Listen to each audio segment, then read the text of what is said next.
Paper leak हुआ था, सरकार ने मान लिया। परीक्षा की शुचिता तार तार हुई, इसे भी सरकार ने मान लिया। जो बच्चों का संघर्ष था, उत्तर प्रदेश पुलिस के अभ्यर्थी थे, उनके 24 घंटे के संघर्ष के आगे सरकार ने घुटना टेक दिया और कह दिया हम फिर से एग्जाम कराएंगे।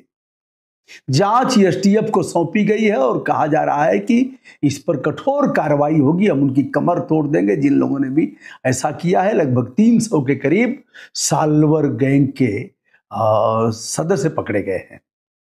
दोस्तों, लखनऊ के इको गार्डन पार्क में लगातार अभ्यर्थियों की संख्या बढ़ती जा रही थी। उसमें बच्चे भी थे, बेटियां भी थी और सब एक ही मांग कर रहे थे, री एग्जाम, पुनः एग्जाम कराया जाए। और लगभग 1,500 से अधिक इसमें उन अभ्यर्थियों ने शिकायत किया था बोर्ड के सामने और भेजा था, साक्ष्य दिया था। सबसे बड़ा साक्ष्य तो उनके इंस्पेक्टर ने ही दे दिया था जिसने अपराध दर्ज किया था। लखनऊ के कृष्णा नगर थाने में उसने कहा था कि यह सुनियोजित तरीके से नकल कर रहा था। इसके 147 प्रश्न हल किए गए थे। प्रश्न क्रमवार भले ही न हो जो प्रश्न पत्र दिए गए थे, लेकिन प्रश्न वैसे ही थे हूबहू और उसके सटीक उत्तर थे। 2377 परीक्षा केंद्रों पर परीक्षाएं आयोजित की गई। कई जगह इस तरह के मामले आए, विशेष रूप से लखनऊ के कृष्णा नगर में और मैनपुरी के अलावा और भी कई जनपदों में इस तरह की शिकायतें आई और अभ्यर्थियों ने लगातार कहा कि जो पेपर लीक हुआ है हम समझौता नहीं करेंगे, एकमात्र इसका हल यही है कि पुनर्एग्जाम कराया जाए। अब योगी सरकार पीछे हट गई है इस मामले में।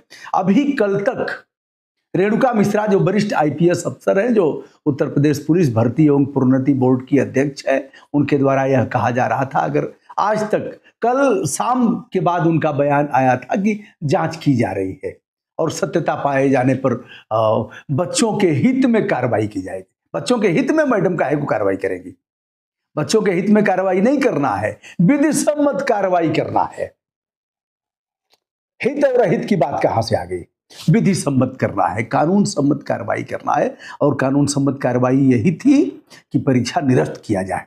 साल्वर गैंग के 2 आरक्षी भी पकड़े गए, जैसा कि समाचारों के माध्यम से प्राप्त हुआ। 2 आरक्षी वो अभी इस काम में लगे हुए थे। इस मामले में प्रियंका गांधी लगातार हमलावर हो रही थी और कह रही थी उन बच्चों पर क्या बीत रही है जिनकी संख्या 48 लाख प्लस है और उनके परिवार भी हैं, कैसे किन परिस्थितियों में उन्होंने तैयारी किया। एक बच्चे ने तो हमसे कहा, सर 3 दिन से हम नमकीन खा करके रह रहे हैं, नमकीन, केवल नमकीन खाकर। एक बच्चे ने कहा, सर 10 बाई 10 के रूम में हम 3-4 लोग थे, कैसी परिस्थिति थी, चाय पी करके तैयारी करते थे, लाइब्रेरी में जाते थे, तो सर कुछ करिए। 1-2 बच्चों ने कहा, सर हम तो आत्महत्या कर लेंगे। हमने कहा आत्महत्या करना कोई इसका निदान नहीं है बेटा, डट करके जनतांत्रिक तरीके से संघर्ष करना है। और संघर्ष हुआ। 60,244 पद, 15 लाख महिलाएं, 17 और 18 फरवरी को जो परीक्षाएं हुई थी तार तार हो गई। लेकिन इस मामले में जिन लोगों ने ऐसा किया है, सरकार उनके ऊपर भी बुलडोजर चलाए। सच बात तो यही है, जिन अधिकारियों पर आपने विश्वास किया उन अधिकारियों ने, मुख्यमंत्री जी आपको धोखा दिया। बार बार वह कहते रहे कि नहीं यह सब किसी भी तरह पेपर लीक नहीं हुआ है, यह मनगढ़ंत है और इस तरह का फैलाया जा रहा है, यह मिथ्या अभिकथन किया जा रहा है। उन पर क्या करेंगे आप, जो अभी कल तक यह बात कह रहे थे? एक्शन उनके ऊपर भी होना चाहिए जिससे कि उनके अंदर डर पैदा हो और इस प्रकार की पुनरावृत्ति फिर कभी ना हो। विशेष रूप से मैं कहना चाहूँगा, उत्तर प्रदेश भर्ती एवं प्रोन्नति बोर्ड के ऊपर कार्रवाई हो और जिस एजेंसी ने परीक्षा कराया है उसको भी नाप दिया जाए।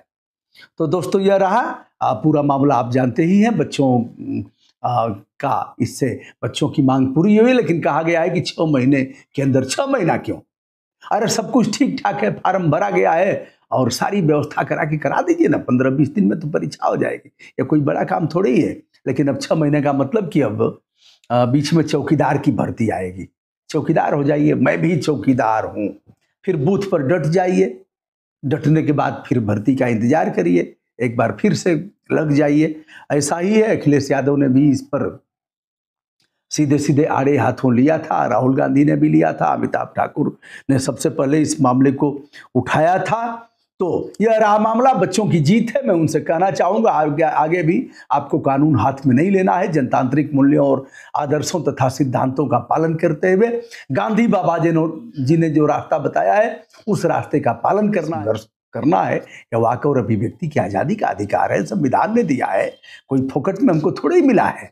यह देश के लोकतंत्र के सबसे पवित्र ग्रंथ ने दिया है, संविधान ने, वाक और अभिव्यक्ति की आज़ादी का अधिकार, उसका प्रयोग करते रहना है। दोस्तों, मैं हूं ब्रजभूषण दुबे और इस जीत पर आपको बधाई देता हूं, साथ में अनुरोध करता हूं कानून हाथ में नहीं लेना है और डट करके संघर्ष वहां तक करना है जहां तक हमारी सीमाएं हैं और जब तक उनकी चूलें न हिल जाती हैं, लेकिन संघर्ष उसी मामले पर करना है जहां हम ठीक हों, सत्य मामले को लेकर के आवाज उठाना है। सादर नमस्कार, बहुत बहुत धन्यवाद।